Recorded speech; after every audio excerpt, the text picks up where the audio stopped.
मेरे टीचर को, chief guest को सुनता था, लेकिन समझ में कुछ नहीं आता था।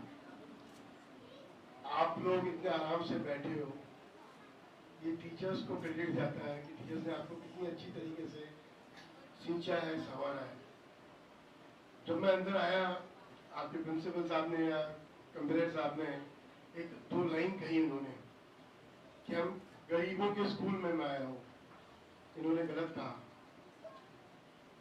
ये जो स्कूल है वो विद्या का मंदिर है, जहाँ बच्चे देश का भविष्य है, उज्जवल है।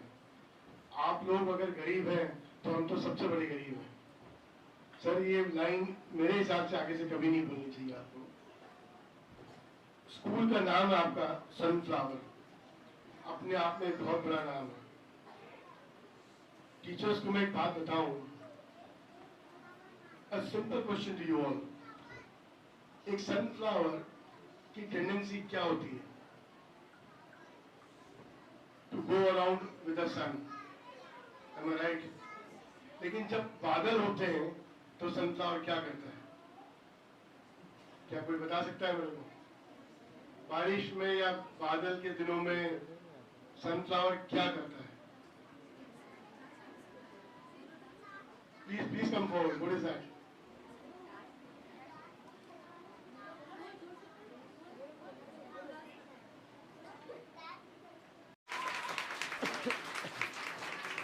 बच्चों ने भी परफॉर्म किया। It was such heart touching. उन्होंने उस गीत में, सर आपने भी सुना,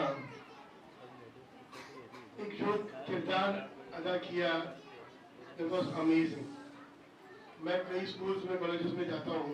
स्कूल के प्रांगण में आप आए और सबसे बड़ी बात जो आपने बच्चों को बैड टच और गुड टच के बारे में जानकारी दी है और टीचर्स से भी ये अनुरोध किया कि उनको ये चीज़ें बताया जाए, तो क्या कहना चाहेंगे सर? बस यही कहना चाहिए कि आजकल जो सोशल मीडिया बच्चों में, हर बच्चे के हाथ में हम लोगों को मोबाइल दिखता है। छोटा बच्चा जो जिसको बात करने भी नहीं आती है, ऐसे बच्चे जब तक खाना नहीं खाते जब तक उनके हाथ में मोबाइल नहीं दिया जाता। तो ये बच्चों को जो जनरेशन चेंज हुआ है, वो जो चेंज हुआ है उस तरीके से हमें बच्चों को सिखलाई देनी चाहिए। जो पहले के ज़माने में गुरुजनों का, बड़ों का आदर हुआ जाता था, घर में बच्चे सुनते थे, जॉइंट फैमिली रहती थी, तो बच्चों के ऊपर अलग अलग तरीके से आचरण होते थे, वो अभी नहीं है। माँ बाप काम पे चले जाते हैं, बच्चे अपने मेड्स के पास रहते हैं। शाम को माँ बाप जब आते हैं तो जो बच्चों को जो सिखलाई मिलती है वो नहीं मिलती है। तो मेरी ये टीचर्स लोगों से भी ये है कि बच्चे पेरेंट्स से ज़्यादा तो टीचर्स के पास रहते हैं, कम से कम 5-6 घंटा स्कूल में रहते हैं। तो टीचर्स लोगों ने उनको ये सारी बातें बतानी चाहिए कि उन्होंने अपना आचरण कैसे रखना चाहिए, उनको बैड टच, गुड टच जैसे मैंने आपको बताया उसके बारे में उनको बताना चाहिए और खुल के बच्चों के साथ अभी बात करनी चाहिए। पहले जैसा ज़माना नहीं रहा है कि हम लोगों ने कुछ बातें छुपा के कि ये हम लोग बच्चों से कैसे डिस्कस करें या ये बातें हमें बच्चों को कैसे बताएं। तो ये ना रखते हुए बच्चों को हमसे खुल के बातें करनी चाहिए, बच्चों की सारी चीज़ें बच्चों को समझानी चाहिए। और सिर्फ अभी जैसे डॉक्टर साहब ने भी अंदर बताया कि सिर्फ शिक्षा ही सबसे बड़ी बात नहीं है, तो बच्चों में अगर जो भी कुछ हुनर होगा, उसमें स्पोर्ट्स का होगा और कुछ होगा, किसी को चित्रकला का शौक़ है, किसी को स्पोर्ट्स का है, तो उसको जिस चीज़ में उसको शौक़ है तो उसमें उसको पेरेंट्स लोगों ने और टीचर्स लोगों ने उसको बढ़ावा देना चाहिए। सर, तेज तर्रार ऑफिसर हैं आप, इतनी बड़ी ऑफिसर होती है, जो गार्जियन हैं, जैसे बच्चों ने घर पे जाके अगर कुछ कंप्लेन किया तो गार्जियन बच्चों को ही मारना डांटना शुरू करते हैं, उनको दबाने लगते हैं। नहीं, ये नहीं करना चाहिए। उनको ठीक से उनका बच्चों का जो भी कहना है वो बच्चों का कहना सुन के लेना चाहिए। और अगर कुछ उसमें इलीगल दिखता है तो तुरंत उन्होंने पुलिस स्टेशन में कंप्लेंट देनी चाहिए, ताकि अगर हम लोग उसी को रोक लेंगे तो दूसरे लोगों तक ये पता चल जाएगा कि बच्चों ने इस तरीके से कंप्लेंट की तो उसके ऊपर पुलिस ने कार्रवाई की है, ताकि आगे चल के ये कोई क्राइम करने की हिम्मत ना करेगा। कहना चाहूँगा खाली इतना, नफस नफस में कमाल होता है, नज़र नज़र में बिखना कमाल होता है, बुलंदियों पे पहुंचना कोई कमाल नहीं, बुलंदियों पे ठहरना कमाल होता है। ये सनफ्लावर स्कूल इस टाइम बुलंदी पे पहुंचा है, यहाँ पर ठहरेगा और इसको नीचे आने की ज़रूरत है, ये ऊपर ही ऊपर चलेगा। धन्यवाद। और मैं शांति कमेटी का अध्यक्ष होने के नाते मैं ये कहूँगा, बच्चों से, टीचर से कि मुंबई में अपने शिक्षण में, शहर में, मुल्क में सारे आलम के लिए दुआ करें, अमन के लिए। मैं एक इसी का एक तलबगार हूँ, बाकी मुझे कुछ नहीं। धन्यवाद। शादी बहुत अच्छी सीख दिया। सबसे पहले बच्चों के लिए क्या कहना चाहेंगे सर? सबसे पहले मैं भाई साहब का शुक्रिया अदा करूँगा कि उन्होंने सनफ्लावर स्कूल में मुझे यहाँ आमंत्रित किया, मुझे इस लायक समझा कि मैं शायद कुछ प्रोत्साहन बच्चों को दे सकूं। ये बच्चे देश का भविष्य हैं, इन्हीं से देश आगे बढ़ेगा और बढ़ रहा है। मैंने उधर एक भाई साहब को सुना, उन्होंने बड़ी हिंदी में अच्छी पोइट्री सुनाई। समवेयर डाउन द लाइन कुछ तार मिस लगे मेरे को। उन्होंने देश के लिए कहा कि देश, ये मेरा देश ढूंढ रहा हूँ, ये उनके शब्द थे। मैं कहता हूँ ढूंढ क्या रहे हो, आज वो देश यहाँ है, ऐसा लीडर हमारे पास जो देश को आगे लेके चल रहा है। ढूंढने का समय पूरा हो चुका है।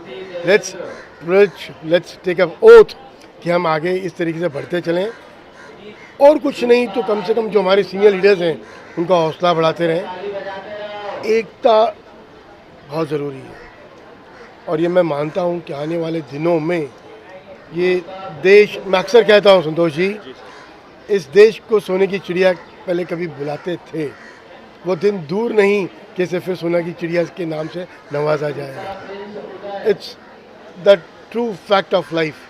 आज जो भाई साहब वगैरह काम कर रहे हैं, इन्होंने कहा 1000 बच्चे आज यहाँ पर हैं। आप सोचो इनमें से कौन क्या बनेगा, कहाँ बनेगा, क्या निकलेगा, देश का नाम कहाँ रोशन करेगा, you never know.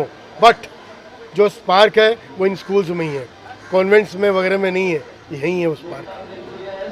Sir motivational speaker भी आप हैं, बच्चों को क्या मोटिवेट करेंगे जो बच्चे फेल हो जाते हैं, पढ़ाई में मन नहीं लगता है, होपलेस हो जाते हैं, उनके लिए क्या संदेश है सर?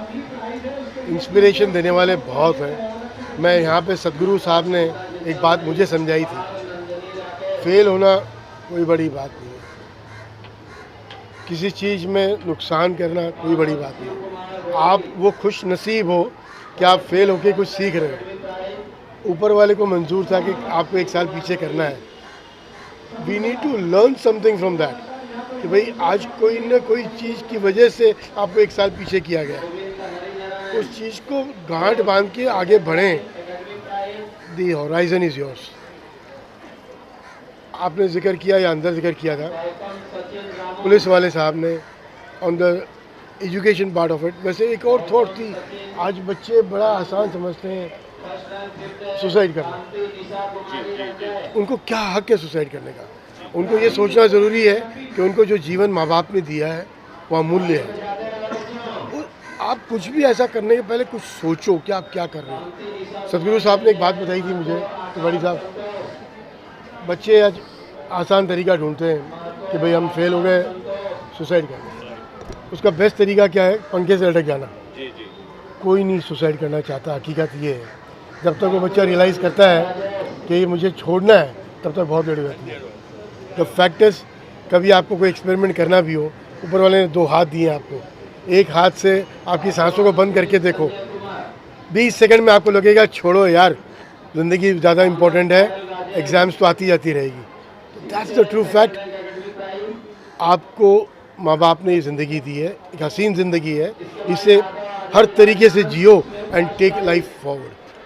सनफ्लावर का मीनिंग आपने बहुत बढ़िया बच्चों को समझाया अपनी स्पीच के दौरान। एक बार थोड़ा सा मेरे दर्शकों को भी बता। आप सिर्फ मीडिया ले रहे हो, ये कुछ नहीं कर रहे हो। अच्छा प्लीज़। सनफ्लावर नाम है स्कूल का, बहुत इम्पोर्टेंट किरदार है। आप एक चीज़ ध्यान रखें, ये एक फूल ऐसा है जो सूरज के साथ घूमता है। मैंने एक सवाल पूछा वहाँ पर, क्या किसी को ये पता है कि जिस दिन बादल हो या सूरज नहीं निकले बराबर, उस दिन सनफ्लावर क्या करेगा? मैं समझा कोई तो वहाँ पे आंसर देगा मेरे को। बड़ी अक्सर होता है मेरे साथ में, जहाँ भी मैं इसका जिक्र करता हूँ, मुझे भी नहीं पता था, मैंने भी कहीं ना कहीं ढूंढा ही है इसको। बट उसमें एक इतना बड़ा मैसेज है इस फूल का। जब बादलवाई होती है तो वो फूल एक दूसरे की तरफ मुड़ जाते हैं, एक दूसरे को देखते हैं, वो इसका एहसास दिलाते हैं कि कोई दिक्कत नहीं है, आज सूरज नहीं भी निकला तो क्या हुआ, हम साथ हैं। That's the key factor. ऐसे इन बच्चों को ये आज जो टीचर्स सिखाती हैं कि भाई एकता में ही सब कुछ है, and that's the true fact. Let's come together to make this country a proud country. Tripathi sir, Murarka sir जैसा मैं नहीं पूरा देश जानता है, गूगल बताता है, बहुत बड़े इंडस्ट्रियलिस्ट हैं, बहुत बड़े समाजसेवी हैं। आज हमारे बीच में, हम सबके बीच में, बच्चों के बीच में आए, क्या कहना चाहेंगे, किन शब्दों में मुरारका सर का धन्यवाद अदा करना चाहेंगे? आज 1992 से 1992 से स्कूल चला रहा हूँ और भाग्य है मेरे बच्चों का, मेरे विद्यालय का, मेरे विद्यालय के सभी पूरे परिवार का कि आज डॉक्टर मुरारकर हमारे बीच में आए।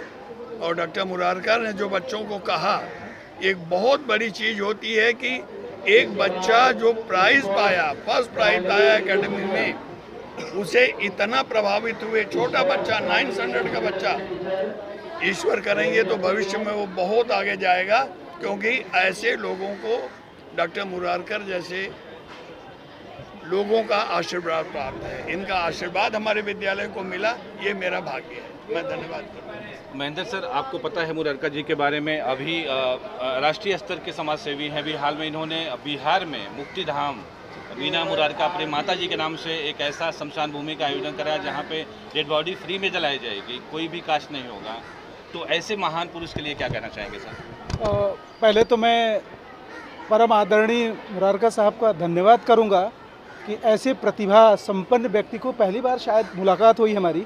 आज तक इतना दिन हुआ, प्राइज और बाकी सभी चीज़ों को देखने के बाद तो ऐसा समझ में आया कि एक बच्चे के प्रति इतना समर्पित होकर के कि उसे हमारे पास क्या है, उसके अपने उस रैंकर्स को देखते हुए उन्होंने अपना कोट तक उतार करके दे दिया। इसके लिए बहुत बहुत धन्यवाद मुरारका साहब का। और जो मुक्ति धाम का है, जो व्यक्ति अपने शरीर का जो अपना सर्वस्व दान कर सकता है तो वह मुक्ति धाम के लिए क्या कर सकता है, इसके लिए कोई शब्द हमारे पास नहीं है। धन्यवाद मुरारका साहब। आभारी आप लोगों का हूँ मैं।